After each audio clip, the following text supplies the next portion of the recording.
ప్రభు అయిన యేసుక్రీస్తు నామములో ఈ రాత్రి సమయంలో బైబిల్ తరగతికి వచ్చినటువంటి ప్రతి సహోదరునికి వందనాలు తెలియజేస్తున్నాను.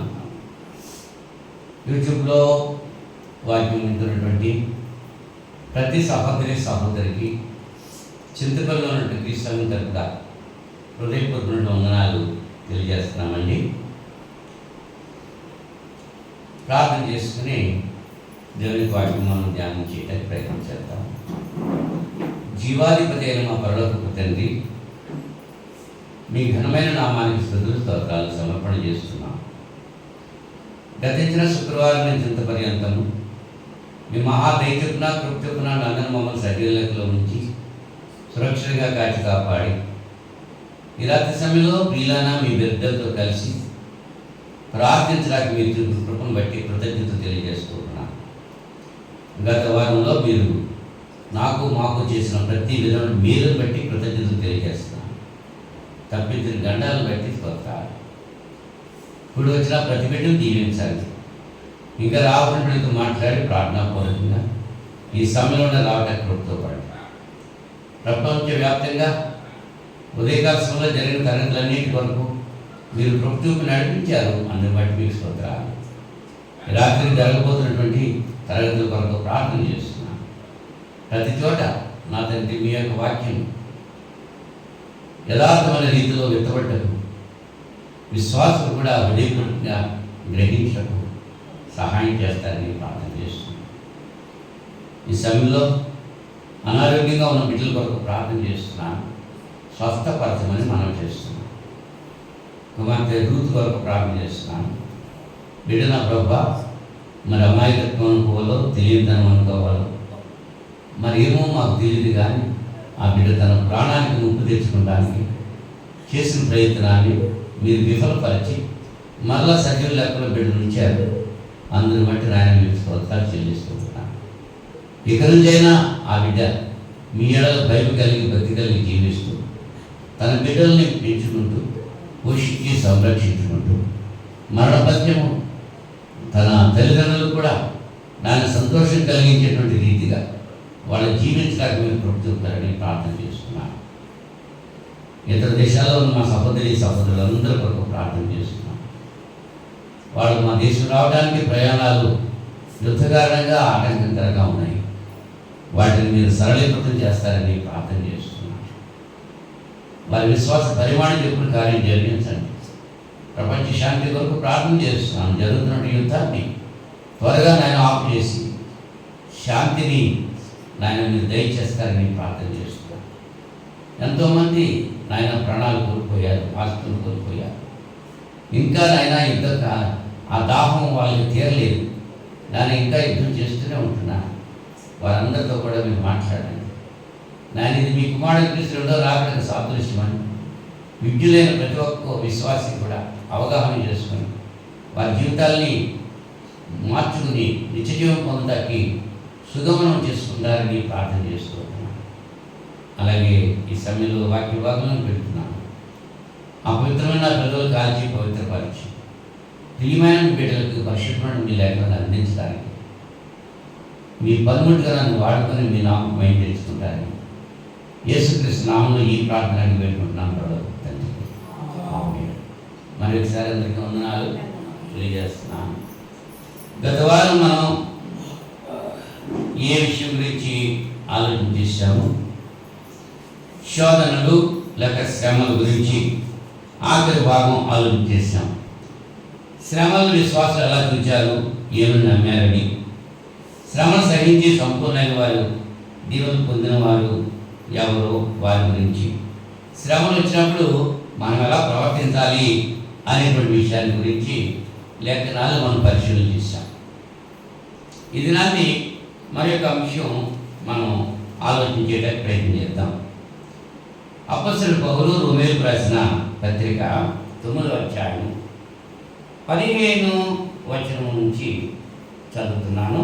దయచేసి మీరు మీ గ్రంథాలు తెరిచి పరిశీలించండి. అందుకు మోషేతో ఇలాగూ చెప్పుచున్నాడు, ఎవరిని కరుణింతునో వారిని కరుణింతును, ఎవరి ఎడల జాలి చూపుదునో వాని ఎడల జాలి చూపుదును. కాగా పొందగోరు వారి వలనను ప్రయాసపడు వారి వలనను కాదు కానీ కరుణించు దేవుని వలనే అగును. ఈ లేఖన భాగం మనం ఆలోచన కలిగి ఉంటే, మనం పొందాలని అనుకుని పొందలేని వారు అనేకులు ఉన్నారు ఈ లోకంలో. పొందాలని పరిగెత్తుకుని వెళ్ళి ప్రయాసపడి నిష్ఫలం అయిపోయినట్టున్నారు, అది పొందలేనటువంటి వారు ఉన్నారు. అసలు కాకతాళీయంగా ఏమీ అనుకోకుండా ఏమీ ఆశించకుండా దేవుని మనం పొందేటువంటి వారు మనం ఉన్నారు. 3 రకాలైనటువంటి వ్యక్తుల గురించి మనం ఆలోచించాలి. కావాలి అనుకుని కొన్ని విషయాల్లో ప్రయత్నాలు చేసి పొందలేనటువంటి వారు ఒక రకం. పొందాలి అని పరిగెత్తి ప్రయాసపడి పొందలేనటువంటి వారు కొంతమంది. అసలు ఏమి కూడా ఆలోచించకుండా కాకతాళీయంగా వాళ్ళకి దేవుని వల్ల కొంతమంది పొందేటువంటి వారు ఉన్నారు. కొంతమంది ఇప్పుడు ఇళ్ళు ఉన్నాయి, ఉద్యోగాలు ఉన్నాయి, పొందాలని ప్రయాసపడేవారు చాలామంది ఉంటారు. పొందిన వాళ్ళందరికీ వస్తాయా? రావు. మనకి కాలనీలో స్థలాలు ఇచ్చారు, ఇల్లు కట్టుకోమన్నారు. ఎంతమంది కట్టుకున్నారు? కొంతమంది పునాదుల వరకు వేశారు, కొంతమంది ఆగిపోయింది, కొంతమంది పునాదులు వేయలేదు. ప్రభుత్వం చెబుతున్నారు మీరు కట్టుకుంటారా లేదా ఎవరికైనా ఇచ్చేయమంటారా అని అడుగుతున్నారు. కానీ మేమే కట్టేసుకుంటాం అంటున్నారు, కానీ కట్టుకుంటారు. కొంతమంది కట్టుకున్నారు, నివాసాలు చేస్తున్నారు. మరి ప్రభుత్వం అందరికీ సమానంగా ఇచ్చారు, ఉపయోగించుకుంటారని ఇచ్చారు, వేస్ట్గా చేస్తారని కాదు. మానవుడు ఏం చేసినా దేవుని యొక్క కృప లేకపోతే ఏది జరగదు. దావీదు గారు అంటారు, యెహోవా ఇల్లు కట్టించని ఎడల దాని కట్టువారి ప్రయాసము వ్యర్థమే అన్నారు. విశ్వాసం ద్వారానే పొంది ఉన్నవారు ఉన్నారు, పొందుచూ ఉన్నవారు ఉన్నారు. ఏ కార్యక్రమం చేయలేదు, విశ్వాసమే. దేవుడు సమర్థుడు. అసాధ్యమైనటువంటి విషయాల్ని సుసాధ్యాలు చేసేటువంటి శక్తి దేవునికి ఉంది. దేవుని పట్ల మనము భయము భక్తి కలిగి జీవిస్తే దేవుడు దీవించి ఆశీర్వదిస్తాడు. కాకతాళీయంగా మనం కావాలనుకుని దేవునికి తెలియకుండా దేవునికి లోబడకుండా మనము ఆశించినవన్నీ పొందేద్దాం అనుకుని అంటే దానివల్ల ప్రయోజనము ఏమి లేదు. పొందాలని పొందలేకపోయినటువంటి వారి గురించి, అలాగే ప్రయాసపడి దాని వరకు పొందలేనటువంటి వారి గురించి, ఏ ప్రయాస లేకుండా కేవలం దేవుని యొక్క కృప వలనే పొందిన వారి గురించి ఈ రాత్రి సమయంలో మనం ఆలోచన చేయడానికి ప్రయత్నం చేద్దాం. 3 రకాలైనటువంటి వ్యక్తులు, 3 కోవలకు చెందినటువంటి వ్యక్తులు గురించి మనం ఆలోచన చేయడానికి ప్రయత్నం చేద్దాం. మరి మన స్థితి ఎలా ఉందో, ఈ 3 కోవల్లోనూ మన స్థితి ఎట్లా ఉందో మనం ఆలోచన చేసుకుంటే ప్రయత్నం చేయాలి. మొట్టమొదటిగా ఆదాము హవ్వలు ఏదైనా తోటలో చూద్దాం.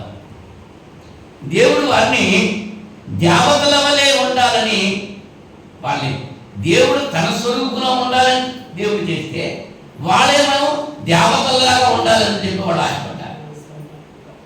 ఆదికాండం 2వ అధ్యాయము 16-17 వచనాల్లో దేవుడు చెబుతున్నాడు, మంచి చెడులను తెలివినిచ్చేటువంటి వృక్ష ఫలాల్ని తినవద్దు అని చెప్పాడు. తింటే మీరు చస్తారు అన్నాడు. దేవుడు చెప్పిన మాట అది. కానీ 3వ అధ్యాయము 1 నుంచి 24 వచనాలు మనం చూస్తే అక్కడ సాతాను సర్పరూపంలో వచ్చి సర్పంలో ప్రవేశించి ఆదాము హవ్వల్ని ఆ పండు తినడానికి ప్రోత్సహించాడు, ప్రేరేపించాడు, శోధించాడు. ఇప్పుడు ఏమైంది? ఆదాము హవ్వలు ఏమనుకుంటున్నారు? ఏం అవ్వాలనుకున్నారు? దేవునితో సమానంగా ఉండటం, సంతోషించలేని వాడు. దేవునితో సహవాసం ఉంది, దీంతో మనం సంతృప్తి కలిగి ఉంటాం అని అనుకోలేదు. ఎవరికి లేనటువంటి ఈ మహాభాగ్యము మాకే దేవుడు ఇచ్చాడు. దేవునితో సహవాసం, ఆయన కుమారుడైన క్రీస్తుతో సహవాసము, ఆయన పరిశుద్ధాత్మతో సహవాసము, ఆయన వాక్యంతో సహవాసము, ఆయన సంఘంతో సహవాసం కలిగి ఉన్నటువంటి మనము దీంతో సంతృప్తి చెందట్లేదు. ఆదాము అవ్వలా సంతృప్తి చెందలేదు. సాతాను గారు చెప్పిన మాటకు లోబడిపోయాడు. దేవుని మాట పక్కన పెట్టేశాడు, తొక్కేశారు దేవుని మాటని, సాతాను మాటను పైకి పెట్టారు. ఏమైపోయారు? మనం పొందాలనుకున్నది పొందలేకపోయారు, దేవుని నుంచి దూరం అయిపోయారు. మన జీవితాల్లో కూడా అంతే. దేవుడు మనకిచ్చిన దాంతో సంతృప్తి చెందకుండా ఇంకా ఏవో ఏవో ఏవో కావాలి, ఎక్కడికో మనం ఎదుర్కోవాలి అనేటువంటి ఆలోచన కలిగి దేవుని విడిచిపెట్టి వెళ్తే లోకంతో పొత్తు పెట్టుకుని మన పని కూడా అట్లనే అవుతుంది, దేవుని సహవాసం కోల్పోవాల్సి వస్తుంది అనేటువంటి విషయాన్ని గమనించాలి. అహరోను మిర్యాములు ఉన్నారు. ఎవరైనా వీళ్ళు? మోషే యొక్క అన్న, అక్క.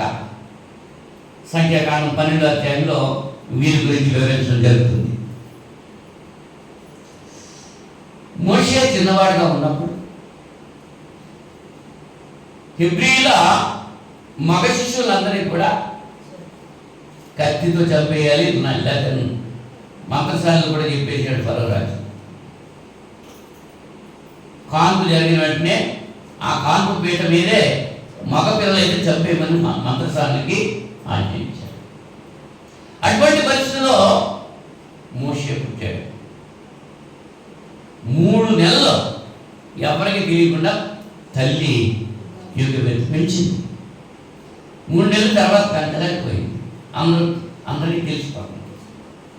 అంచేత వాడిని ఒక జమ్ము పెట్టిలో పెట్టి కీలు కాసి నైల్ నదిలో విడిచిపెట్టేశారు. నైల్ నది అంటే అందులో ముసళ్ళు ఉంటాయి, నీరు లోతు తక్కువ, గడ్డి దుప్పులు ఎక్కువ, ముసళ్ళు ఎక్కువ. ముసలు దొరికిందంటే విడిచిపెడుతుందా? పెట్టదు. ఆ తొట్టిలో పెట్టేసి ఆ బిడ్డను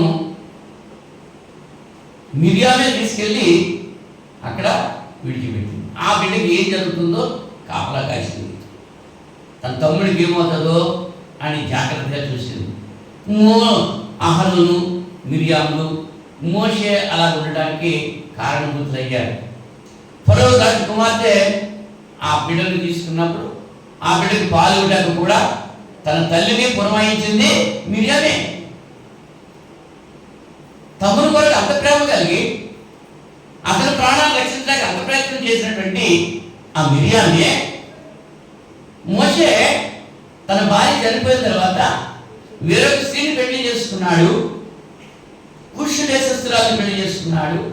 అందును బట్టి ఈ మిరియాము అహరోనులు మోషే మీద సణుక్కున్నాడు.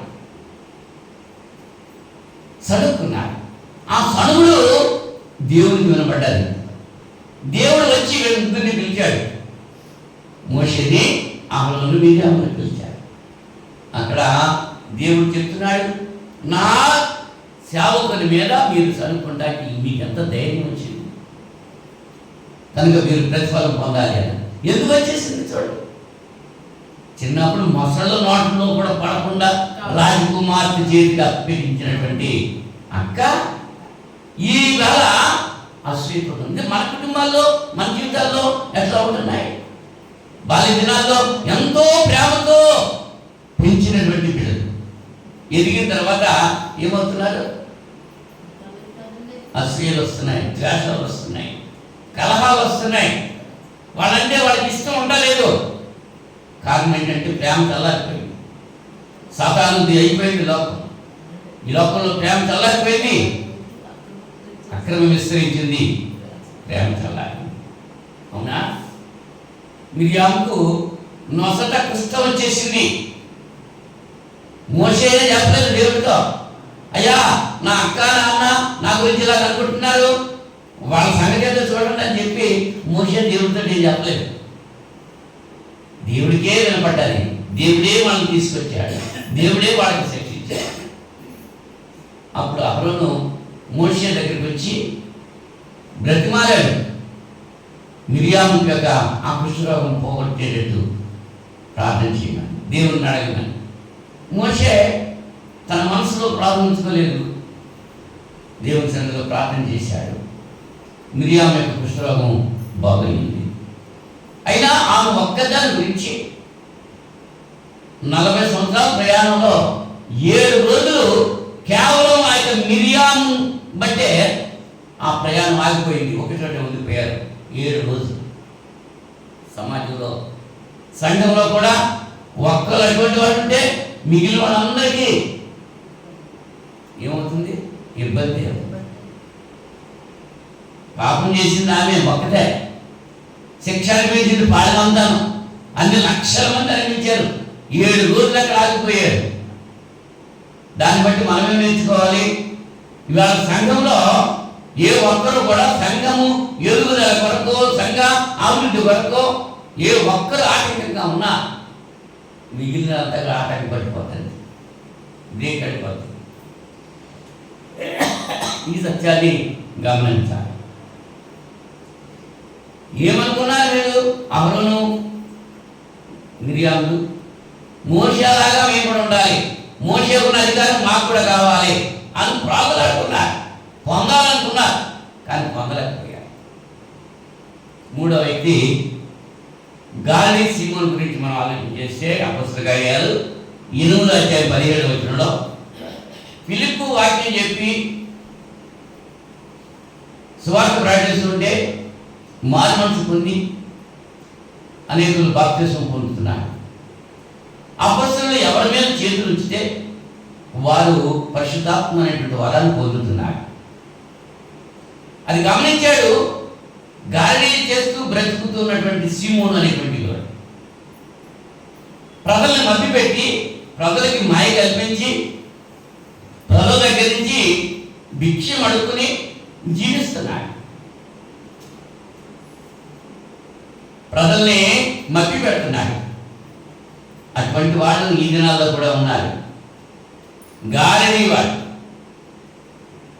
ఎన్నో డబ్బులు రప్పించేస్తూ ఉంటాడు. అన్ని డబ్బులు వాడు రప్పించగలిగితే వాడు వీధులంటే తిరిగి అడుకోవాల్సిన పరిస్థితి. మనుషులు మోసపోతున్నారు. మనుషులు మోసం చేసి వాడు ధనం సంపాదించుకుంటున్నాడు. ఇప్పుడు ఈ అపొస్తలులు ఎవరి మీద చేతుల నుంచి ప్రార్థన చేస్తుంటే వాళ్ళ మీదకి పరిశుద్ధాత్మలు వస్తుంటాం చూసి, అలాగా చేతుల నుంచితే పరిశుద్ధాత్మ చేసేటువంటి వరం నాకు కూడా ఇవ్వండి అని పేతురు దగ్గరికి వెళ్ళి కొంత డబ్బు మూట పట్టుకెళ్ళి పేతురు దగ్గరికి ఇచ్చాడు. వాడు బాప్తిసం పొందాడు. ఫిలిప్పు వర్తమాన సువార్త చెప్తుంది, బాప్తిసం పొంది ఆ పరిశుద్ధాత్మ అనుగ్రహించే వరం నాకు కూడా ఇవ్వండి అని చెప్పి కొంత డబ్బు పట్టుకెళ్ళి అక్కడికి ఇచ్చాడు. దేవుడు లంచకుండా పేతురు అంటున్నాడు, దేవుని ఎదుట నీ హృదయం సరిగా లేదు. మన పేతురికి ఎలా తెలిసింది? పరిశుద్ధాత్ముడు తెలియజేశాడు. అందరి హృదయాలన్నీ తెలుసు. ఇక్కడ ఎంతమంది కూర్చున్నారో, ఎలా కూర్చున్నారో, ఏ రీతిగా కూర్చున్నారో అనేటువంటిది అంతా పరిశుద్ధాత్ముడు చూస్తూనే ఉంటున్నాడు. నువ్వు నిద్రపోతున్నావా, నువ్వు మాట్లాడుతున్నావా, నీ ఆలోచనలు ఎక్కడ ఉన్నాయి, అవన్నీ దేవుడు చూస్తూనే ఉన్నాడు. ఎవరి క్రియలు చొప్పున వారికి ప్రతిఫలం ఆయన ఇస్తాడు. పేతురు అడుగుతున్నాడు, దేవుని ఎదుట నీ హృదయం సరిగా లేదు, ఇప్పుడైనా నీవు హృదయం, నీ దుష్ట హృదయాన్ని మార్చుకుంటే సరి, లేకపోతే దేవుడు నిన్ను శపిస్తున్నాడు అన్నాడు. ఆ శాపయుతో నన్ను రాకుండా నువ్వే ప్రార్థన చేయమని మళ్ళీ పేతురు మీద పెట్టేశాడు. అంటే ఈ సీమోను, గాలి సీమోను అపొస్తలుల వలె చేతులు ఉంచితే పరిశుద్ధాత్మను అనుగ్రహింపబడేటువంటి శక్తి పొందాలని ఆశపడ్డాడు, పరిగెత్తాడు, ప్రాగులాడాడు. కానీ వాడు దాన్ని పొందలేకపోయాడు. దేని కొరకైతే ప్రయాసపడ్డాడో, దేని కొరకైతే డబ్బిచ్చాడో, దేని కొరకైతే ఆశపడ్డాడో అది పొందలేకపోయాడు. అవునా? మరొక వ్యక్తులు మనం జ్ఞాపకం చేస్తాం. కోరాహు అతని యొక్క అనుచరులు ఉన్నారు. కోరాహు సంఖ్యాకాండం 16వ అధ్యాయంలో ఈ విషయాన్ని మనం చూడగలం. కోరాహుతో కలిసి దాతాను, అబీరాము కుటుంబాలు ఉన్నాయి. వాళ్ళు 250 మంది బ్యాచ్. ఎంతమంది అమ్మా? 250 మంది బ్యాచ్. వాళ్ళంతా కలిసి మోషే మీద తిరుగుబాటు చేశారు. మోషేలాగా ఉండాలి మేము, ఐగుప్తు నుంచి మేమంతా వచ్చాం, మోషే చేసిన క్రియలన్నీ చూస్తున్నాం. ఆ మోషే అనుసరిస్తున్నటువంటి ఆ నాయకత్వాన్ని మేమెందుకు పొందకూడదు? మేమేమి తక్కువ తిన్నాము? మేము దేవుల్లో లేవా? దేవుని మాటలు వింటలేదా? దేవునిలాగా మేము దేవుడు చెప్పినట్టు వింటలేదా? మోషే ఒక్కడైనా నాయకుడు, మేము నాయకులుగా ఉండొద్దా అని ఆ ఇశ్రాయేలు జనాంగం మీద నాయకత్వాన్ని కోరుకుంటూ ఈ కోరాహు అతని యొక్క అనుచరులు మోషే మీద తిరుగుబాటు చేశారు. తిరుగుబాటు చేస్తే అక్కడ దేవుని యొక్క ఉగ్రత వాళ్ళ మీదకి వచ్చి 14,700 మంది తెగులు చేత చచ్చిపోయారంట. కోరాహు కుటుంబం, దాతాను కుటుంబం, అబీరాము కుటుంబం, వాళ్ళ కుటుంబాలు అన్నింటిలో కూడా ఒక్కడ గురించి ఆ కుటుంబంలో వాళ్ళంతా కూడా అట్లాంటి వాళ్ళు 14,700 మంది తెగులు చేత చచ్చిపోయారండి. కారణం ఏంటంటే దేవుని సేవకుడైన మోషేకు ఎదురు తిరిగాడు. ఆ పరిచయం మేము పొందాలి, ఆ పని మేము చేయాలి, ఆయన చేయబట్టి మేమెందుకు చేయకూడదు అనేటువంటి ఆలోచన కలిగి ప్రయాసపడ్డారు. వాళ్ళకి మరణించారు. ఈ దినాల్లో కూడా సంఘాల్లో సేవకునికి బదులుగా సేవకుడు చేయాల్సిన పని ఏం చేయాలి అనేటువంటి ఆలోచన కలిగి ఎవరైతే ఎదురు తిరుగుతున్నారో వాళ్ళ పరిస్థితులు కూడా అలాగే ఉంటాయి. సేవకుడు చెప్పినట్టు వినాలే తప్ప సేవకుడిని డిమాండ్ చేయకూడదు. నువ్వు అలా చేయి, ఇలా చేయాలని సేవకుడు చెప్పకూడదు. సలహా ఇవ్వాలంటే, డిమాండ్ చేయకూడదు. అలాగే సేవకుడు కూడా విశ్వాసులకు తెలియకుండా ఏమీ చేయకూడదు. ఈ ఆలోచన ఉంది, ఇలా చేద్దాం, మీ ఆలోచన ఏమిటి అని అడగాలి. అందరూ కలిసి ఏకంగా ఒక తీర్మానం తీసుకోవాలి. అంతేగాని సేవకుడి ఇష్టానుసారంగా సేవకుడు చేయకూడదు, సంఘం ఇష్టానుసారంగా సంఘం చేయకూడదు. సేవకుడు సంఘము కలిసి ఏ నిర్ణయాన్ని తీసుకోవాలి, అప్పుడు అది ఆశీర్వదించబడుతుంది. ఆ కార్యక్రమం జయప్రదం. సేవకుడికి సంఘం సహకరించకపోయినా, సంఘానికి సేవకుడు సహకరించకపోయినా ఆ కార్యాలయమే జరగదు. ఇక్కడ మనకేం జరుగుతున్నాయి కార్యక్రమాలు? సేవకుడు చెప్పేటువంటి మాటలు ఎంతమందిలో పడుతున్నారు, ఎంతమంది సహాయం చేస్తున్నారు, ఎంతమంది పరిచయం చేస్తున్నారు? చేసేవాళ్ళు నియమించబడతారు. అది మీ మట్టికి మీరే ఆలోచన చేసుకోవచ్చు. ఎలా ఉంటున్నాము, అలా వచ్చేసి వెళ్ళిపోతున్నామా, లేదా బాధ్యత కలిగి ప్రవర్తిస్తున్నామా అనేటువంటి ఆలోచన సంఘానికి కలిగి ఉంటారు. ఒక చెయ్యి ఎంతసేపు అటు ఇటు తిరిగినా శబ్దం రాదు. 2 చేతులు కలవాలి. అలాగే సేవకుడు సంఘము కలిస్తేనే కార్యం జరుగుతుంది. అలాగే కలపాలని ఎంతమంది ఆలోచన కలిగి ఉన్నారో వాళ్ళంతా దీవించబడతారు. ఉదాహరణకి చర్చి వెళ్ళి శుభ్రం చేయాలి అని తెలియజేసినప్పుడు ఎంతమంది రావాలి?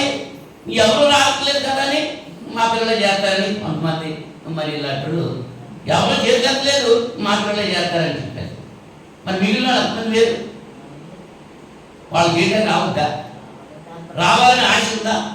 దేవుని పని చేయాలి అనేటువంటి ఆశ ఉన్నప్పుడు నీ సొంత పని చేసుకునేటప్పుడు ఎలా చేస్తున్నావు? మరి దేవుని పని అలా చేయదా? ప్రతివాడు తన సొంత కార్యాలు చేస్తున్నాడు, కానీ దేవుని కార్యాలు చేయలేదని పిలిపి పత్రికలో, ఆ దశరథ పత్రికలోనూ మనం చూస్తాం. అమ్మ పిలిపి పత్రికలో ప్రతివాడు తన సొంత పనుల మీదే ఉంటున్నాడు.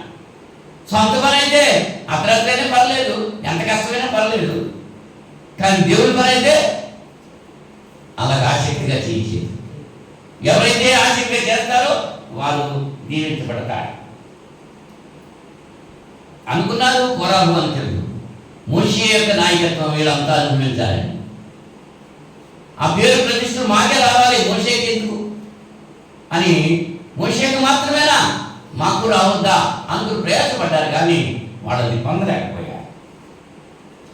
ఏశావు గురించి మనం ఆలోచన చేస్తే, ఏశావు యాకోబు కవలులలో వీళ్ళ గురించి అది మనం 25 అధ్యాయంలో మనం చూస్తాము. రెబ్కా గర్భవతి అయినప్పుడు లోపల పెరుగులాడుకుంటున్నాడు. ఏంటా పెరుగులాట? నేను ముందెళ్తాను, నేను చేస్తుగా ఉండాలి, అని లోపల ఇద్దరు కూడా పెరుగులాడిపోతుంటే రెబ్కా గోలెట్టేసింది. దేవుని చేతిలో మొదలెట్టింది, అమ్మా నీ గర్భంలో 2 జనపదాలు వస్తున్నాయి, పెద్దవాడు చిన్నవాడికి దాసు అవుతాడు అని చెప్పి వాళ్ళే చెప్పేశాడు. వాళ్ళు పుట్టక ముందే చెప్పేశాడు దేవుడు. అయినా దేవుడు ఏశావుని జ్యేష్ఠుడిగానే పంపించాడు మొట్టమొదటగా. అప్పటి నుంచే కూడా ముందు నేను వెళ్ళిపోవాలి, జాగ్రత్త నాకు కావాలి అని ప్రయాసపడుతూ ఏశావు యొక్క మడివి పట్టు లాగేస్తున్నాడు. ఎవరో? యాకోబు. నేనే వెళ్తాను ఇచ్చాడు. ఏశావేమో ముందు చెయ్యి పెట్టేశాడు, ముందు చెయ్య ఏశావు చెయ్యి ముందుకు వచ్చేసి, మంత్రసాలేమో ఎర్ర తొగరదారు కట్టేసారు. ఎవరు ముందుడు ఎవరు తర్వాతడు గుర్తుంచడం కోసం దేవుడు అలాగే ఏశావుకి జాగ్రత్తలు ఇస్తే ఆ జాగ్రత్తను తృణీకరించాడు ఏశావు. జాగ్రత్త చాలా విలువైనది. జ్యేష్ఠులు అందరూ కూడా దేవుని బిడ్డలు. ప్రథమ ఫలము యెహోవా. దేవుని బిడ్డలు జ్యేష్ఠులు అంటే ఎంత గౌరవమైనటువంటి ఆ యొక్క గౌరవమైనటువంటి ఆశీర్వాదకరమైనటువంటి గౌరవం జ్యేష్ఠులు అంటే. లోకంలో ఏమైపోయిందంటే ఇంట్లో పెద్ద కుమారుడిగా పుట్టడం కంటే అడవిలో ఒక చెట్టు అయి పుట్టడం మంచిది అనిపించేలాగా వచ్చేసింది. ఏం చేయాలంటే బాధ్యతలన్నీ వాడే. ఇంక చిన్నవాడు ఏమి హ్యాపీగా ఉంటారు. ఆ తర్వాత ఏది చూసుకోరు, నాకేం సంబంధం లేదులే, మా డాడీ ఉన్నాడు, మా అన్నయ్య ఉన్నాడు, అలా చూసుకుంటారులే, ఐఎమ్ వెరీ హ్యాపీ అని చెప్పి బాధ్యత తప్పించుకుంటారు. తర్వాత హక్కులు వచ్చినప్పటికీ మేమున్నాము అని వస్తూ ఉంటారు. పని చేయడానికి మాత్రం అందుకని అలాంటివన్నీ మెయ్యకపోతే మేకల్లోనూ దున్నకపోతే దూడల్లోనూ వెళ్తున్నారు అంటారు. దున్నటంలో మరి దూడలు ఉంటాయి, లేగదూడలు ఉంటాయి, వాటిని కట్టరా? కట్టరు. మేసినప్పుడు మేకలు వచ్చేస్తాయి. మేసినప్పుడు మేకల్లోకి వెళ్ళిపోతారంటే, దున్నాల్సి వచ్చినప్పుడు దూడల్లోకి వెళ్ళిపోతారంట. అంటే ఇటు తినేస్తాం మాత్రం తిండికి పోతురాలే కానీ పనికి తిమ్మరాజు అంట. తిండికి తిమ్మరాజు, పనికి పోతురాజు అంట. మొత్తం ఇద్దరు రాజులే. ఒకడేమో పోతురాజు, ఒకడేమో తిమ్మరాజు. పని చేయడమే ఇష్టం ఉండదు. తిండి అంటే దశరథ పత్రికలో చెప్తాడు, ఎవడైనా పని చేయాలి నొల్లకపోతే వాడు భోజనం చేయడానికి వీలు అన్నాడు. పౌలుగా దశరథ సంఘంతో తెలియజేస్తున్నా, అమ్మా పని చేయాలి, చేయడం నీ చేతికి వచ్చిన పని అది ఏదైనా నమ్మకంగా చేయి, విశ్వాసంగా చేయి, అభివృద్ధి చేయి.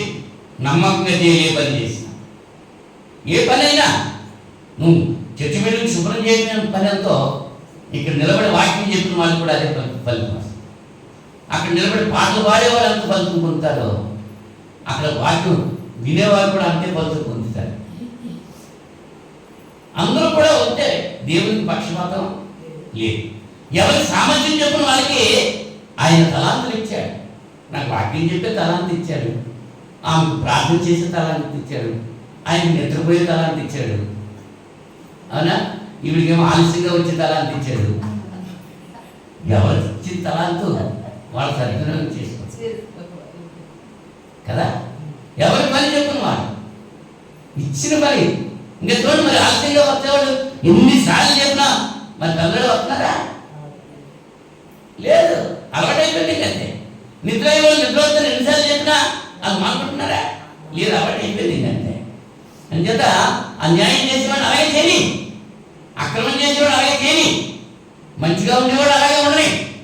ఏం కలపొద్దు, నిద్ర ఇవ్వండి లెక్కొట్టద్దు, లెగిస్తున్నవాడు నిద్రకొచ్చొద్దు, ఎలా ఉన్నవాడు అలాగే ఉండి చేయి.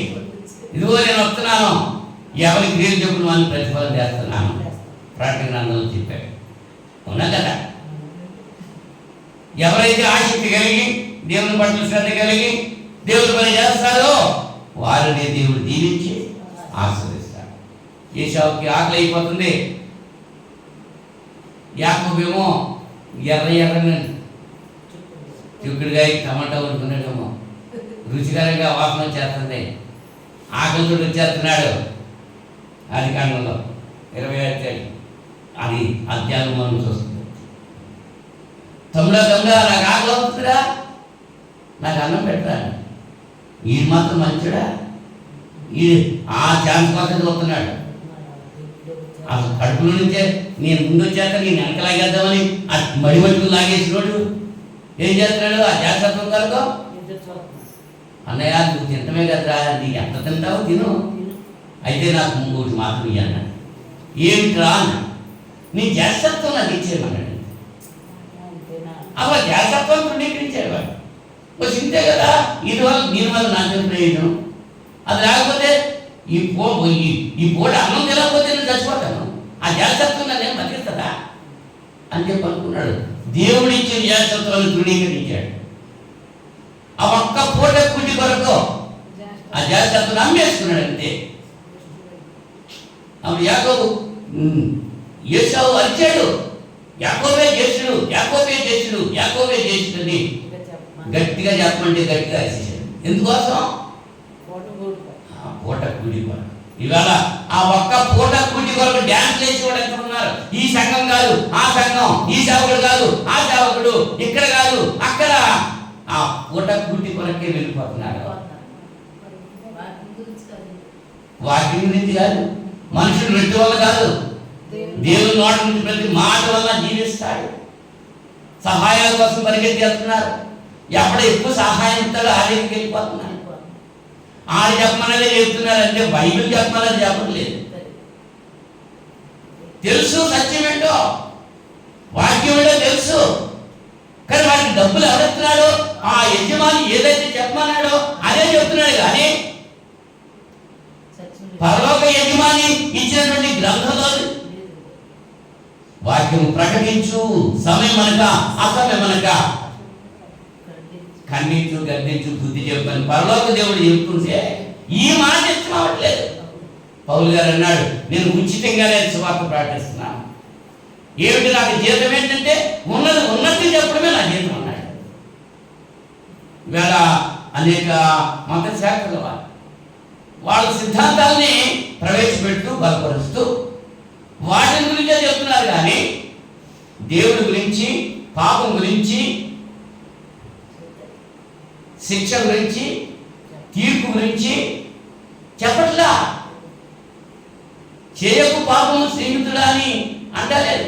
నువ్వేం చేసినా మా కానుకలు మాత్రం ఇచ్చేయమనేటువంటి బ్యాచ్ ఎక్కువైపోయింది.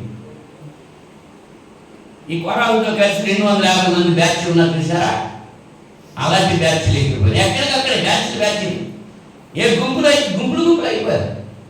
ఆ గుంపులకు ఒక లీడరు, ఆ లీడర్ని వీళ్ళంతా హత్తుకున్నాం. ఎవరి గుంపు వాడే, ఎవరి రాజ్యం వాడే, ఎవరి పేరు ఎక్కున్నట్టు వాళ్ళే జీవిస్తున్నాడు అంతే. కానీ దేవుని పేరు కింద జీవించట్లేదు. నేను క్రీస్తు వాడను అని చెప్పుకోవట్లేదు ఎవడు. నేను లూథర్ వాడిని అంటున్నాడు, నేను పెంతుకోస్తు వాడిని అంటున్నాడు, నేను బైబిల్ వాడిని అంటున్నాడు, ఇంకా రకరకాల నేను బెదిస్తా వాడిని ఇంకోటి అంటున్నాడు, ఇంకోటేమో నేను హెర్మోన్ వాడినాడు ఇంకోటి అంటున్నాడు. క్రీస్తు వాడిని మాత్రం అంటలేదు. అనేవాడు చాలా తక్కువ అన్నాడు. నేను క్రీస్తు వాడాను, ధైర్యంగా చెప్పాలి. ఎందరో యేసుని అంగీకరిస్తారో వారందరూ దేవుని కుమారులు అవడానికి దేవుడు అధ్యాపించాడు. క్రీస్తు యేసునందు ఉన్నవానికి ఏ శిక్ష అనేది లేదు. క్రీస్తులో ఉన్నావా, మనుషుల్లో ఉన్నావా? ఈ రాత్రి సమయంలో ఆలోచన చేసుకో. ఎవరు నాయకుడు? క్రీస్తు నీకు నాయకుడిగా ఉన్నాడా? మనుషులు నీకు నాయకులుగా ఉన్నారా? క్రీస్తు యొక్క మాట మనుషుల యొక్క మాటను నువ్వు లోబడుతున్నావా? ఆలోచన చేసుకోవాలి. బలవంతమేమీ లేదు, నీ ఇష్టం. ఉంటే చల్లగా ఉండు, లేకపోతే వెచ్చగా ఉండు. నువ్వు వెచ్చగా ఉంటే మాత్రం కుదరదు, నా నోటి నుంచి ఉమ్మేస్తానంటున్నాడు. ఇదేంటంటే చెప్పాడు, ఈ పండు తింటే మంచి చెడ్డ తెలివి వస్తారు, అది తింటే మీరు చనిపోతారు. తినొద్దని ఖచ్చితంగా చెప్పలేదు, ఆజ్ఞాపించాడు. ఇది ఆజ్ఞను ధిక్కరించాడు. తింటే చచ్చిపోతావు, తింటే చచ్చిపోతావంటే చచ్చిపోవడానికి ఇష్టపడ్డారు, కానీ దేవుని మాట వినడానికి మాత్రం ఇష్టపడతారు. ఇవాళ అదే పరిస్థితి చాలా మంది కలిగి ఉన్నారు. మనుషులను ఆశ్రయిస్తున్నారు, మనుషుల పద్ధతులు లేకుంటున్నారు, పారంపర్య ఆచారాలు లేకుంటున్నారు. ఆ పండుగ చేయాలి, ఈ పండుగ చేయాలి, ఆ ఆచారం చేయాలి, ఈ ఆచారం చేయాలి, వీటి వరకే ప్రాధాన్యత చేస్తున్నారు తప్ప దేవుని మాటకు విధేయత లేదు. అంచేత వీళ్ళు ఏం చేశారు? అమ్మేడు ఏశావు ప్రయాసపడ్డాడు. ఏది బ్రతకాలే ఎక్కువ కాలం. ఇప్పుడు అది తినకపోతే చచ్చిపోతాను, తింటే బతికేస్తాను. ఎంతకాలం బతుకుతావు? ఆ ఒక్క పూట కూడు నీకు ఎంత మేలు చేస్తుంది? ఆ ఒక్క పూట కూడు లేకుండా నువ్వు జీవించలేవా?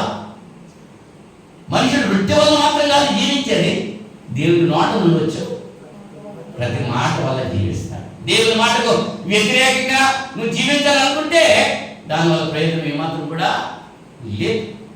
ఇంతవరకు పొందాలని కోరి పొందలేకపోయిన వారి గురించి మనం ఆలోచన చేస్తాం. రెండవదిగా, పొందడం కోసం ప్రయాసపడి వాళ్ళు కోరుకున్నారంటే లేదు. ఇప్పుడు ఈ బ్యాచ్ వాళ్ళు ప్రయాసపడుతున్నారు. ఆ బ్యాచ్ ఎవరు చూద్దాం. నెంబర్ 1 ఈ బ్యాచ్లో గెహజీ గారు ఉంటాడు. రాజుల 2వ గ్రంథం 5వ అధ్యాయంలో 20 నుంచి 27 వచనాలు చూసుకుంటే, గెహజీ ఏలియా తర్వాత ఎలీషా ప్రవక్త. ఏలియాకి పరిచయం చేశాడు గెహజీ, ఎలీషాకి పరిచయం చేశాడు గెహజీ. ఎలీషా తర్వాత ఆ స్థానంలో ఉండాల్సింది ఎవరన్నమాట? గెహజీ ఉండాలి, అంతే కదా. మరి మోషే ఎదుర్కొన్న తర్వాత మోషే స్థానంలో యెహోషువ వచ్చాడు. మోషే చేతి మీద నీళ్లు పోసేవాడు యెహోషువ, పరిచయం చేసినటువంటి యెహోషువ. అతని తర్వాత యెహోషువ నాయకుడు అయ్యాడు. మరి ఏలియా పరిచయం చేసిన తర్వాత, ఏలియా తర్వాత ఏలియాకు పరిచయం చేసిన ఎలీషా ప్రవక్త అయ్యాడు. ఆ ఎలీషా తర్వాత గెహజీ అవ్వాలి. కానీ అతను ఏం చేశాడు? అన్యుడైన నయమాను కుష్ఠరోగాన్ని పోగొట్టుకుని కానుకలు తీసుకుని వచ్చిన సందర్భంలో ఎలీషా అక్కర్లేదు తీసుకెళ్ళిపో అన్నాడు. అన్యుడైన నీ నాకెందుకు, నాకు అక్కర్లేదు పొమ్మన్నాడు. అయ్యో, అంత డబ్బు, అంత బంగారం, అన్ని వస్త్రాలు, ఆయన కళ్ళు చూడటంతో కళ్ళు లిమిట్లు కొనేసినాయి గెహజీకి. అయ్యో, ప్రవక్త తెస్తానండి, వెళ్ళిపోతానండి, అయ్యో చెప్పండి, వెనకాలే పరిగెట్టుకెళ్ళిపోయేది. పరిగెట్టుకెళ్ళిపోయాక రథం వెళ్ళిపోతుంది, వెనకాల దాచి అంత పరిగెట్టుంటాడంట. అసలు ఆ పరిగెట్టుకుపోయి కేకలేదండి. ఆ నయమని అంత తిరిగి చూశాను, ఆ కేక ఆగే. ఇప్పుడే ఇప్పుడు వచ్చారు ప్రవక్త దగ్గరికి శిష్యుడు, వాళ్ళ కొరకు 2 వస్త్రాలు ఇవ్వమనండి. 2 బాబు, అన్ని పట్టుకెళ్ళిపో అన్ని ఇచ్చేసాడు. తెచ్చేసుకున్నాడు, దాచేశాడు. ప్రవక్త పిలిచాడు, గెహజీ ఎక్కడున్నావయ్యా? నేను ఎక్కడికి వెళ్ళాలండి, ఇక్కడ ఉన్నాడు. అన్యుడైన నయమోను రథం వెనకాలను పరిగెత్తి అతని దగ్గర నుంచి తెచ్చుకున్నాయి, నాకు తెలియలేదా అడిగాడు. కాబట్టి అతడు పోగొట్టుకునేటువంటి కుష్ఠరోగము నీవు నీ వంశవాడు అనుభవిస్తారని చెప్పాను. చూసావా? ఆడు ఏం చేస్తున్నాడు? ఏం పొందాలనుకున్నాడు? గెహజీ ధనం పొందాలనుకున్నాడు, పరిగెట్టాడు. కానీ ఏమైంది? అది రాలేదు, ఇది వచ్చింది. అవునా? కనుక ప్రయాసపడ్డాడు పొందాలని, కానీ అనిపించలేకపోయాడు గ్యాప్. ఇంకొక ఆయన్ని మనం జ్ఞాపకం చేద్దాం. బిలాము బాలాకు రాజు దగ్గర వచ్చి బాలాకు రాజు ఇచ్చినటువంటి ద్రవ్యం కొరకు ఆశపడి దేవుని ప్రజల్ని శపించడానికి బయలుదేరి వచ్చేసాడు. సంఖ్యాకాండం 22వ అధ్యాయంలో ఈ ఉదంతం మనం చూస్తాం. ఒకసారి అడిగాడు, దేవుడిని అడిగితే వద్దు వెళ్ళొద్దు అన్నాడు. రెండోసారి అడిగాడు, వద్దు వెళ్ళొద్దు అన్నాడు. మూడోసారి అడిగాడు, వెళ్ళు అన్నాడు. ఎన్నిసార్లు చెప్పిన అనుకుంటే అంతే. మరి ఫోన్లు సైలెంట్లో పెట్టుకుంటున్నాడు. కొన్ని బయటకు వెళ్ళిపోయి ఈ వాక్యం వినపడదు కదండి నెమ్మదిగా మాట్లాడుకోరు. ఈ మాటలు కంటే ఆ మాటలు ఎక్కువ వినపడిపోతాయి. ఎన్నిసార్లు చెప్పిన అంతే. మరి ఇంతరా లోబడి నల్లని ప్రజల వైపు దినమేళ నా చేతులు చాపుతున్నానండి. అలాగా అవిధేయుల వరకే చూస్తున్నాడు. ఇప్పుడైనా మారుతాడేమో, ఎన్నిసార్లు చెప్పినా మారలేదు, ఇప్పుడైనా మారుతాడేమో అని విడిచిపెట్టేసిందండి. వెళ్ళమన్నాడు అంతే. వెళ్తే ఏమైంది? ఒక గాడిని బుద్ధి చెప్పింది. బుద్ధి కలిగినటువంటి దేవుని ప్రవక్తకి గాడిని చెప్పింది బుద్ధి. మానవ భాషలో మాట్లాడింది. ఒక పశువు మనుష్య భాషలో మాట్లాడటం బైబిల్ గ్రంథంలో ఈ ఒక్క సంఘటనే తెలిసిందా? ఇంచేత జ్ఞానం ఉన్నటువంటి ప్రవక్తకి జ్ఞానం లేనటువంటి గాడిద బుద్ధి చెప్పింది. అయినా సరే వినిపించుకున్నాడా? అక్కడి నుంచి అనుకొచ్చాడా? రాలేదు, వెళ్ళిపోయాడు. వెళ్ళిపోతే దేవుడు ఊరుకుంటాడా? ఆయన బిడ్డల్ని ఎవరైనా చెప్పిస్తుంటే ఆయన ఊరుకుంటాడా? ఆ ఇజ్రాయేలు భక్తిగా ఉన్నాడు, వాళ్ళలో పాపం ఏమీ లేదు, దేవునికి లోబడి విధేయత కలిగి జీవిస్తున్నారు. ఇజ్రాయేలు కాపాడవాడు కుడికడు నిద్రపోడు. ఆ బిడ్డలు చెప్పించడానికి వెళ్తే ఈ బిలాము మాట అంట దీవెనలు వచ్చేస్తున్నాయి. దేవుడు మిమ్మల్ని దీవించాలంటున్నాడు. ఈ బాలాకు రాజుకి మర్చిపోయింది. బిలాము గ్యాగేసి అడుగుతున్నాడు, ఏమయ్యా నీకు ఎంత డబ్బిచ్చి నిన్ను ఇక్కడికి రప్పించడం? వాళ్ళని దీవించమని రప్పించానా? నా శత్రువులు నువ్వు శపించాలి, కానీ నువ్వు ఏం చేస్తున్నావు? దీవిస్తున్నావంటే. బిలాము ప్రవక్త అన్నాడు, దేవుడే వాళ్ళు దీవిస్తుంటే నేనేం చేయనయ్యా? నేను చెప్పించాలని వెళ్తున్నాను, నా నోట అంటే దీవులే వచ్చేస్తున్నాయి. దేవుడే వాళ్ళు దీవిస్తున్నాడు, నేను కాదు దీవించాను. మరి అలాగే రెమెడీ ఏంటంటే ఈ బహుమానం దాచిపడి దొంగ తిరిగి మార్గం చెప్పేశాడు. ఒక్కరి బుద్ధితో చెప్పేశాడు.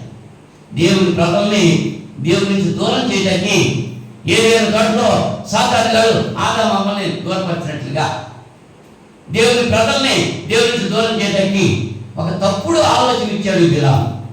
దేని కొరకు? ద్రవ్యాన్ని ఆశించి. ఏంటది?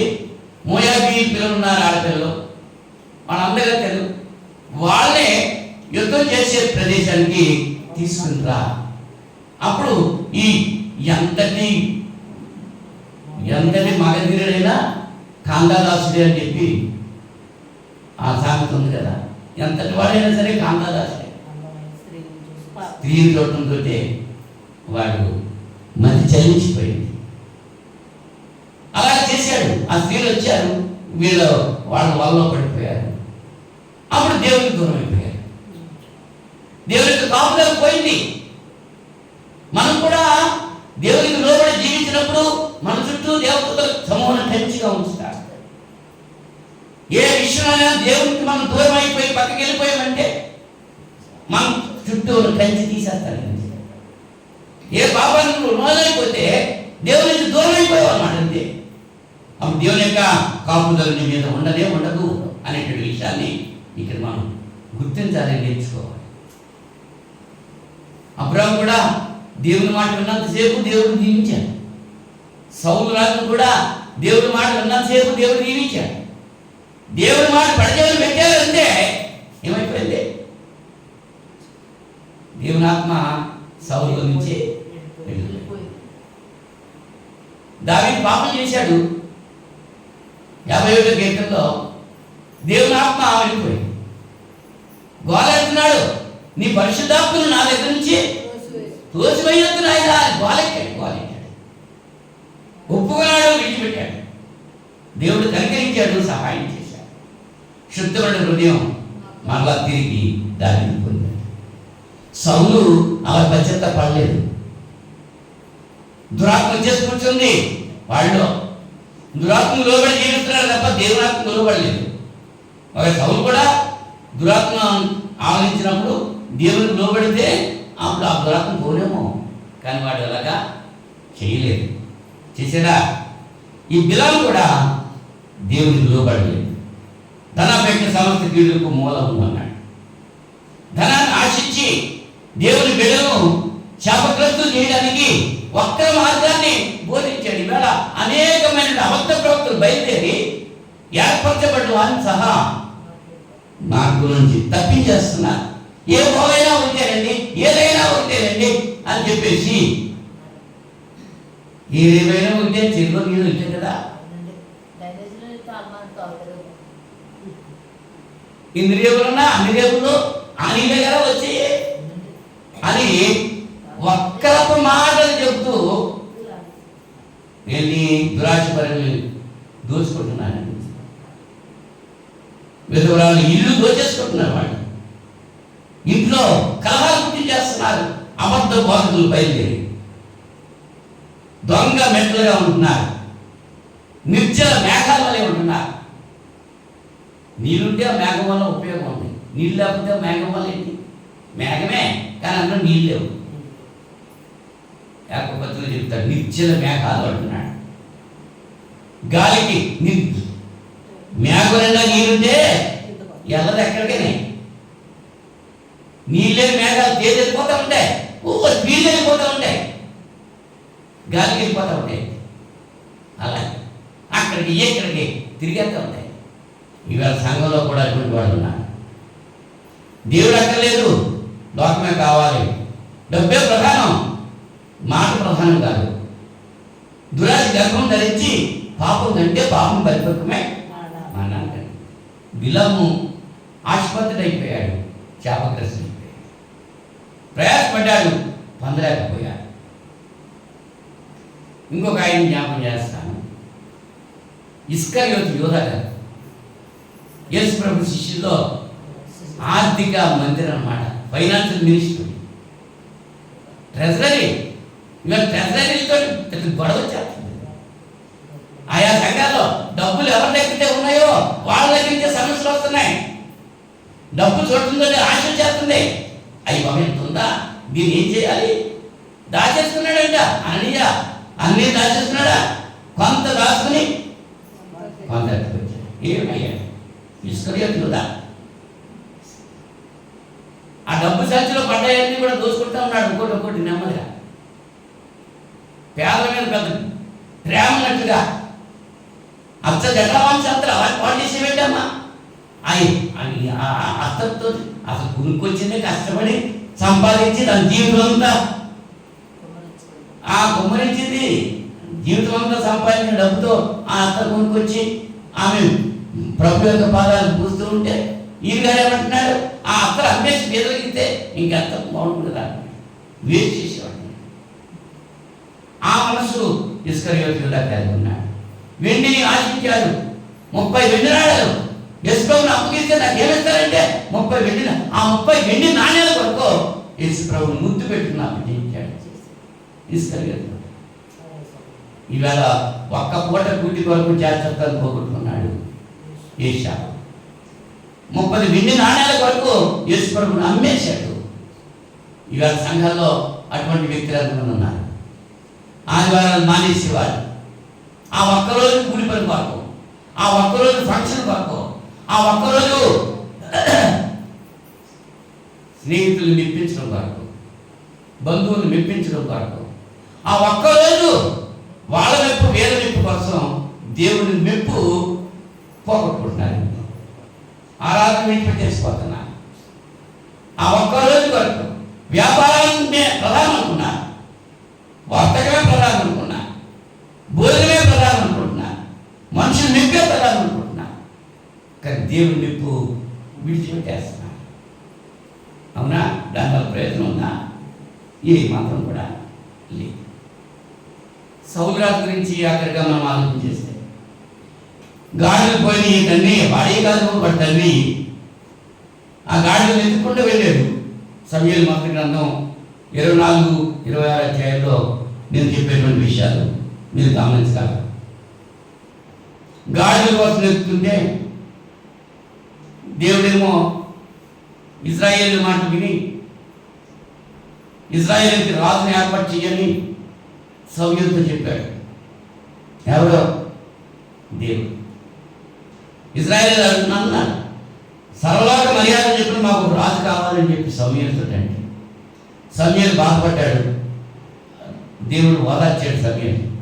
నిన్ను కాదయ్యా వాళ్ళు విశ్వసించింది, నన్నే విశ్వసించాడు. ఇవాళ సంఘంలో సేవకుల మాట వినలేదంటే, సేవకుడు చెప్పిన పని చేయలేదంటే ఎవరి మాట వినలేదన్నమాట?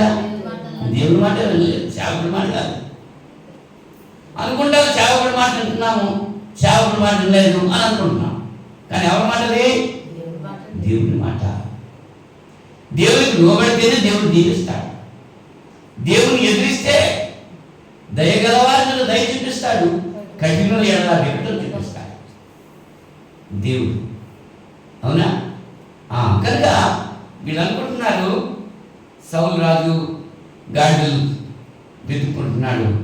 అటువంటి వాడిని తీసుకొచ్చి రాజుగా కూర్చోబెడితే ఏం చేశాడు? ఈయన దేవుడు చెప్పిన మాట ధిక్కరించాడు. ప్రవక్త చెప్పిన మాట నమ్మలేదు, ఖాతరు చేయలేదు. ఎవరి మాట కావాలంటున్నాడు? ప్రజల మాట. ఆ ప్రజలు ఇచ్చింది ఎవరో? ఆ రాజ్యం ఇచ్చింది ఎవరో? రాజ్యం ఇచ్చిన దేవుని మాట విడిచిపెట్టేసి ఆ రాజ్యపు ప్రజల మాట వింటున్నాడు. నీకు అందం ఇచ్చింది ఎవరో? నీకు ఆయుష్ ఇచ్చింది ఎవరో? నీకు ధనాన్ని ఇచ్చింది ఎవరో? నీకు భార్యని ఇచ్చింది ఎవరో? నీకు బిడ్డలు ఇచ్చింది ఎవరో? నీకు భర్తలు ఇచ్చింది ఎవరో? నీకు ఆస్తులు ఇచ్చింది ఎవరో? నీకు అంతస్తులు ఇచ్చింది ఎవరో? ఆయన విడిచిపెట్టేసి వీటిని అట్టు నేరాడుతున్నాం. ధనం మీద అన్నిటికీ మూలం అంటున్నాం. ఆ ధనం ఇచ్చింది ఎవరు? ఆ ధనం ఇచ్చిన దేవుడిని విడిచిపెట్టేస్తున్నాం. ఈ సౌలు రాజు పని కూడా అంతే. నేను రాజుని అయిపోయాను ఆహా అనుకుంటాడు అంతే. ప్రజలందరూ నా మాట అంటున్నారు, ప్రజలందరినీ మెప్పించాలి. దేవుడి మాట అక్కర్లేదు, ఇంకా ప్రవక్త మాట అక్కర్లేదు అనుకున్నాడు అంతే. మనం ఎలా అనుకుంటున్నాం? దేవుడు కావాలనుకుంటున్నావా? దేవుడి మాట ప్రారంభిస్తున్నావా? అందులో ఆచారాలు ఆచరిస్తున్నావా? పిల్లలు పుట్టాడంటే బుట్టలు అనుకుంటా ఉంటున్నావా? పిల్లనే రవేశ్వరాలు అయిందంట. ఏం పెట్టేస్తున్నా చేతుల్లో? ఎవరెట్టున్నాడు? ఆలోచన ఎవరేంటి? మనుషుల ఆలోచనలు, మనుషుల పద్ధతులు, వాటిని అనుసరిస్తున్నాం. దేవుడు చెప్పాడు అలాగా. ప్రార్థన చేసేవా? నువ్వు ప్రార్థన చేసుకోవాలి, వాటిని దొరుకుకోవాలి, ప్రార్థన చేసుకోవాలి. అంతేకాదు ఈ ఆచారాలన్నీ కూడా ఆచరిస్తూ దేవుని యొక్క మాటను దగ్గరిస్తుంటే అదే పరిస్థితి. సౌలు రాజుకి ఏదైతే పరిస్థితి వచ్చిందో అలాగా ఆచరించేటువంటి వారికి కూడా అదే పరిస్థితి వస్తుంది అనేటువంటి విషయాన్ని గుర్తుంచుకోవాలి. మూడో విషయం ఏంటంటే, మనం అడిగినా అడగకపోయినా దేవుడు మనకి ఇవ్వాలి అని ఆలోచన దేవుడు కలిగి ఉన్నప్పుడు ఆటోమేటిక్గా దేవుడు ఇచ్చేస్తాడు. అలాగే పొందిన వారి గురించి మనం ఆలోచన చేసుకుంటే, మొట్టమొదటి వ్యక్తి దావీదే. దావీదు నేను రాజు అవ్వాలి అని అనుకున్నాడా? అది అటువంటి ప్రయత్నం ఏం చేశాడా? దావీదు యుద్ధ విద్యలు ఏమైనా నేర్చుకున్నాడా? లేదు. అసలు రాజు అవ్వాలి ఆలోచన లేదు దావీదుకి. చక్రవర్తి అయిపోయిన తర్వాత అంటాడు, దేవా నా కుటుంబం ఏ పాటిదయ్యా, నన్ను ఎంతగానో గనపరుస్తున్నావు, ఎంతగా హెచ్చించావు, నేను ఏ పాటి వాడను, నా కుటుంబం ఏ పాటిది అని కృతజ్ఞతతో శుద్ధి చేస్తున్నాడు. కడసారి వాడని పిలువబడ్డాడు, తండ్రి చేత కూడా తృణీకరించబడ్డాడు. సమూయేలు వచ్చి అడుగుతున్నావు, అబ్బాయి యెషయి వీడనా నీ కొడుకులు ఇంకెవరైనా ఉన్నారా అన్నాడు. వాళ్ళంతా పెద్దోడు, పెద్ద ఎత్తుగా ఉన్నారు, లావుగా ఉన్నారు, బరువుగా ఉన్నారు. యుద్ధ వీరులు అనమాటాడు. వీడు రాజుగా ఉంటే మంచిదని సమూయేలు అనుకుంటున్నాడు లోపల. దేవుడు అంటున్నాడు, నువ్వు పై రూపం చూస్తున్నావయ్యా, నేను హృదయాన్ని చూస్తున్నాను, వీళ్ళు కాదు. దాని అప్పుడు అడుగుతున్నాడు, యాసైనా అడుగుతున్నాడు, ఇంకెవరైనా నీకు పిల్లలు ఉన్నారని. ఉన్నాడు బాబు, ఉన్నాడు అక్క, కడసారి వాడు ఉన్నాడు, ఆడు గొర్రెలు లేకపోతున్నాడు, తీసుకురాని. ఆడు వచ్చినప్పుడు కూర్చున్నాడు అంతే సమయంలో. వచ్చిన తర్వాత దేవుడు చెప్తున్నాడు, యుద్ధాన్ని నేను ఏర్పరచుతున్నవాడు, ఇశ్రాయేలుకి రాజుగా ఉంటాకి నేను ఏర్పాటు చేసుకున్నాను, సౌలుని దిగ్గించాను, ఈ దావీదుని నేను ఏర్పాటు చేసుకున్నాను. కారణం ఏంటంటే గుడిశాలు కొట్టుకుంటూ పిల్లలు ఊరుకుంటూ సితారా వాయించుకుంటూ గొర్రెలను మేపుకునేటువంటి ఆ దావీదుని సింహాసనాసనంగా చేశాడు, చక్రవర్తిగా చేశాడు. అనుకున్నాడా దావీదు వెళ్తానని? సమూయేలు మొదటి గ్రంథంలో 16వ అధ్యాయంలో మొదటి 13 వచనాల్లో నేను చెప్పిన మాటలు మీరు కలుపుకోగలరు. ఇంకో వ్యక్తి పౌలు గారిని మనం ఆలోచన చేస్తే, పౌలు యూదా మత ప్రవిష్టుడు, లేఖనాలు బాగా నేర్చుకున్నటువంటి వాడు, పండితుడు, ధనవంతుడు, యవనస్తుడు, బలవంతుడు, మతం పట్ల నిష్ట కలిగినటువంటి వ్యక్తి. ఏ మతం అది? యూదా మతం. ఆ యూదా మతంలో నిష్ట కలిగి క్రైస్తవుల్ని హింసలు పెట్టాడు. యేసు ప్రభువు అతనికి దర్శనమిచ్చాడు, సౌలా సౌలా నన్ను ఎందుకు హింసిస్తున్నావు? యాక్చువల్గా సౌలు హింసించేది సంఘాన్ని, కానీ ప్రభు అంటున్నాడు, నన్ను హింసిస్తున్నావు. ఇవాళ సంఘానికి కీడు చేసేటువంటి వాళ్ళు ఎవరినైనా సరే దేవుడు విడిచిపెట్టడం, ప్రతిఫలము దేవుడు ఇస్తాడు. దేవుడికి కార్యక్రమాలు పాడు చేసేటువంటి వాడు ఎవడైనా సరే నిత్య నాశనం అయిపోతాడంతే. దేవుడి పని పాడు చేస్తే దేవుడు వాడిని పాడు చేస్తాడు. సౌలు ప్రాణాలు తీసేశాడు, గర్భాలు పొడిచేశాడు, ఇళ్ళు తగలబెట్టేశాడు. ఎందుకంటే క్రైస్తవులు అయ్యారు వీళ్ళు. యూదా మతాన్ని విడిచిపెట్టి క్రైస్తవ్యాన్ని స్వీకరించారు వీళ్ళు. అదేదో కొత్త మతం వచ్చింది అని చెప్పి వాళ్ళని హింసలు పెట్టాడు. అనుకున్నాడా సౌలు, దేవుని కొరకు నేను హతసాక్షి అయిపోతాను అని ఎప్పుడైనా అనుకున్నాడా?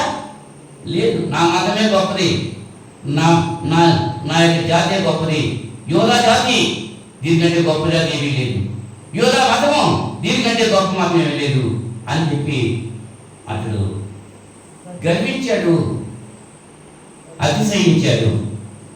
అటువంటి సౌలుని దేవుడు ఏం చేశాడు?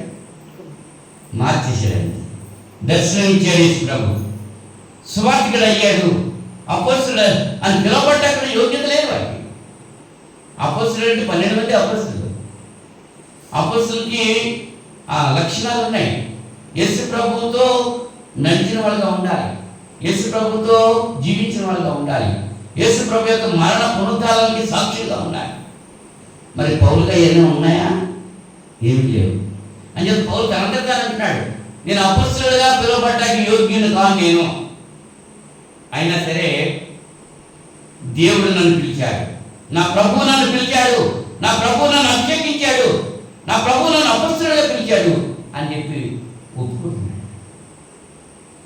హింసించిన వ్యక్తిని ఏం చేశాడు? బాధ్యత కలిగిన వ్యక్తిగా మార్చాడు. పౌలు ఊహించండి, మన జీవితాల్లో కూడా అంతే. ఎప్పుడు ఇలా కుర్చీలో కూర్చుని నిద్రదాము అని అనుకున్నాడు ఎప్పుడన్నా చింతాలు? అస్సలు అనుకోలేదు. వెంకం బలిపాత్రంటే కూడా వస్తున్నాడు అంతే, రావాలని మనసు లేదా దాచుతున్నాడు. నేను కూడా అలాంటి ఉన్నాను కదా. కనుక మనం అనుకోలేదు, అంచేత ఊహించలేనటువంటి మేలుతో దేవుడు మనం. నేను అనుకున్నానా ఈ చింతపల్లి గ్రామం వస్తానని? ఈ చింతపల్లి గ్రామం మా గ్రామం భీమవరం పక్కన టౌన్ కదా, విశాఖపట్నం. ఏది కావాలన్నా టౌన్ అనేటప్పటికి కన్వీనియంట్గా ఉంటాయి, కావాల్సినవి ఉంటాయి. అవన్నీ ప్రయాణానికి సౌలభ్యం. మరి ఇక్కడేంటి లాక్ దగ్గరికి వెళ్ళాలి, లేకపోతే ఈ అంకే దగ్గరికి వెళ్ళాలి. అక్కడి నుంచి రావడానికి ఎంత కష్టం. నా దగ్గరికి వచ్చి నా చుట్టాలు కూడా నన్ను తిట్టుకుంటున్నారు ఇప్పుడు కూడా. నేను అక్కడికి వెళ్ళలేకపోతున్నాను, వాళ్ళు ఇక్కడికి రాలేకపోతున్నారు. నేను అనుకున్నానా ఇక్కడ ఉంటానని, ఈ బిల్డింగ్ కట్టిస్తానని నేను అనుకున్నానా? లేదు. ఈ సంఘం ఏర్పాటు చేస్తాను అనుకున్నానా?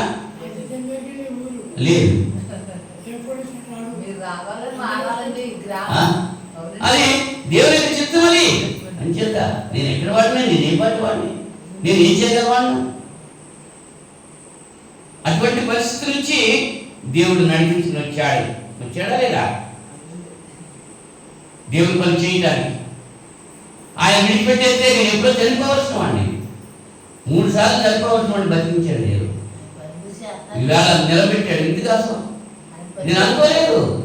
అవలే కాకినాడ నుంచి అక్కడికి వెళ్ళిపోతాను అనుకున్నాను, లేదా యాపిల్ హాస్పిటల్లో వెళ్ళిపోతాను అనుకున్నాను, నీలాద్రి గారి హాస్పిటల్లో వెళ్ళిపోతాను అనుకున్నాను. వెళ్ళనిచ్చారా? ఆయన మళ్ళీ ఇక్కడికి పంపించారు. దేవుని పని చేయాలి, దేవుని కొరకు జీవించాలి. అదే చెప్తున్నాను. మీ కానుకలు కానీ మీ ఇంకా ఏమైనా మీ విరాళాలు కానీ నేను ఎప్పుడు ఆశించలేదు. అసలు మీకు తెలుసు. వాక్యం వినండి, వాక్య ప్రకారంగా జీవించండి, దేవుని యొక్క దీవులు పొందండి. అదే కదా నేను చెప్తున్నాను. లేకపోతే మీ దశభాగాలు పట్టురండి, మీ ప్రగల్భాలు పట్టురండి మరి అని చెప్పి ఎవరైనా ఎప్పుడైనా అడిగారా? నేను లేదు కదా. అన్యాయంగా మీ దగ్గర ఏమైనా తీసుకున్నానా? అక్రమంగా మీ దగ్గర ఏమైనా తీసుకున్నానా? నేను చెప్పేది అదే.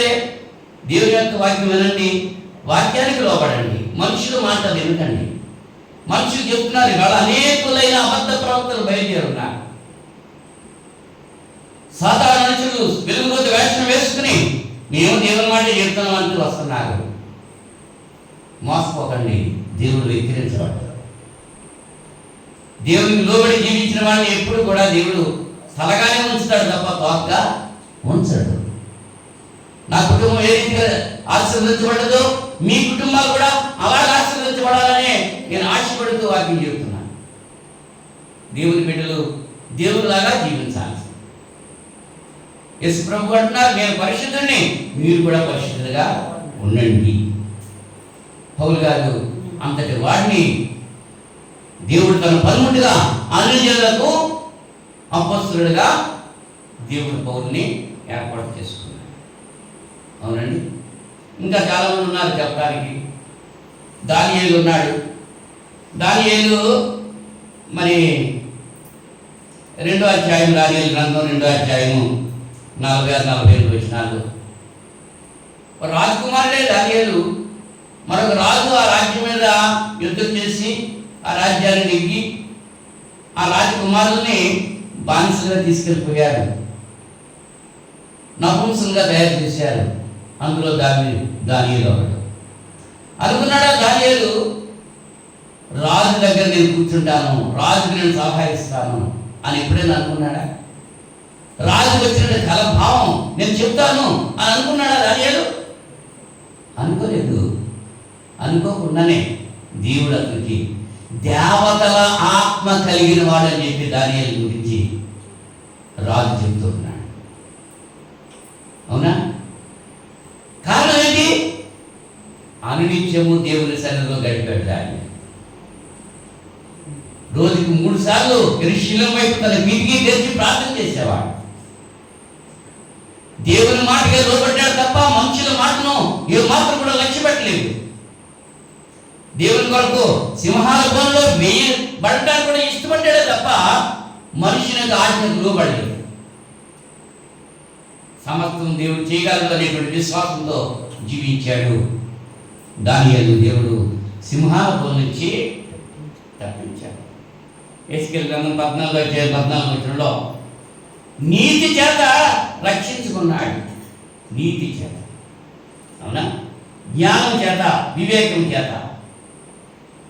యెహెజ్కేలు 28వ అధ్యాయంలో కూడా ఈ మాట మనం చూస్తాం.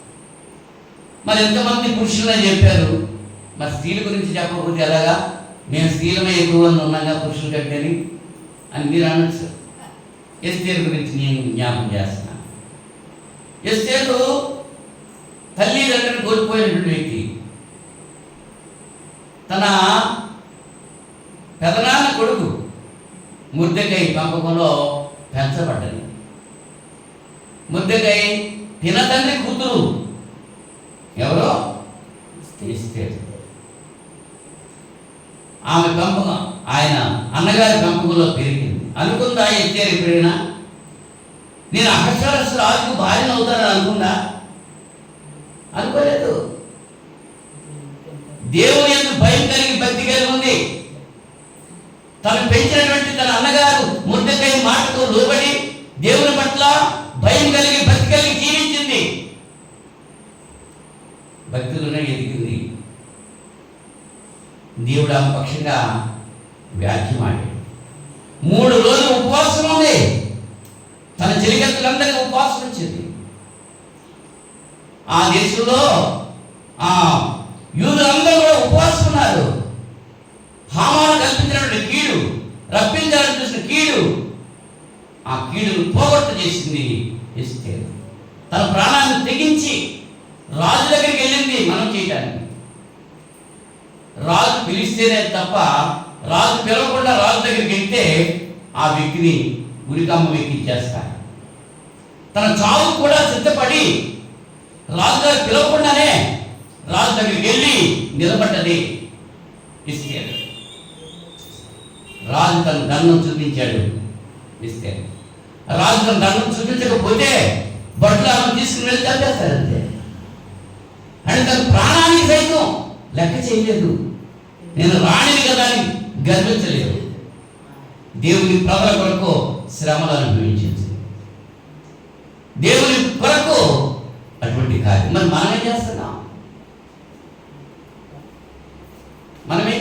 కనీసం ఫోన్ వస్తుంటే నేను ప్రార్థనలో ఉన్నాను అని ఫోన్ కట్టేసి ఉండాలి మనం. దీనికంటే అదే ఎక్కువైపోతుంది అంతే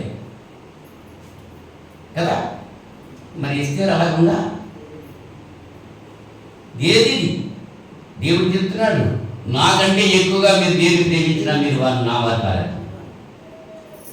దేవుని మందిరంలో దేవుని సన్నిధిలో ఉన్నంతసేపు దేవుని బిడ్డగానే ఉండాలి తప్ప లోకం మనలో రాకూడదు. వస్తే ఇంకా మనం దేవుని బిడ్డలు కాదు. ఈ లోకంతో పొత్తు దేవునితో విరోధం నీకు తెలియదా? లోకాన్ని మెప్పించలేక ఉన్నావా? దేవుని మెప్పించలేక ఉన్నావా? ఆలోచన చేసుకో ఒక్కసారి. పిలవబడిన వారు అనేకులు, ఏర్పరచబడిన వారు కొద్దిమందే. ఆ కొద్ది మందిలోనే మనం ఉండాలి అనేటువంటి ఆలోచన. కానీ మనకి ఎలా ఉంటుందంటే 4 ఉన్నారు కదా, 10 మంది అలా ఉన్నారు కదా, ఆ 10 మంది దానిలోనే మనం నడవాలి కానీ మనం దానికి వ్యతిరేకంగా నడితే ఎలాగా అనే మనస్తత్వం మనం కలిగి ఉన్నాం. అది తీసేసుకోవాలి. 10 మంది ఎలా పోతారు? నిత్యనాశనం పోతారు. కానీ నువ్వు కూడా పోతా వాడితో. మూర్ఖులకి తరం వారికి వేరే రక్షణ పొందండి అన్నాడు పేతురు గారు అపొస్తలుల 2వ అధ్యాయంలో. మీరు రక్షించబడాలంటే ఈ తరము మూర్ఖులు, ఆ మూర్ఖులకి ఈ తరం వారికి నువ్వు వేరేగా ఉండాలి, ప్రత్యేకించబడి ఉండాలి. ఉప్పుగా ఉండాలి నువ్వు లోకానికి. సముద్రంలో కలిసిపోకూడదు. ఉప్పు ఎలా తయారవుతుంది? సముద్రపు నీటిని మొదలు కట్టి ఎండబెట్టి కాళ్ళతో తొక్కితే ఉప్పు వస్తుంది. ఎండబెట్టబడాలి, తొక్కబడాలి. అప్పుడు ఆ సముద్రంలో నుంచి ప్రత్యేకించబడాలి. అప్పుడు ఉప్పుగా ఉంటుంది. ఆ ఉప్పు కరిగిపోవాలి మళ్ళీ పదార్థంతో, లోపల కరిగిపోవాలి. మళ్ళీ కరెక్ట్గా ఉంటే ఆ రుచి రాదు. ఉప్పు కనబడతా ఉంటే దాని రుచి పదార్థానికి రాదు. అలాగే లోకానికి మీరు ఉప్పుగా ఉండాలని యేసు ప్రభువు చెప్పారు. మనం కనపడకూడదు, మన క్రియలు కనపడాలి. మన గురించి ఇతరులు చెప్పుకోవాలి. మన గురించి మనం డబ్బు వేసుకోకూడదు, మన గురించి మనం చెప్పుకోకూడదు. ఈ లోకంతో పొత్తు, దేవునితో విరోధం.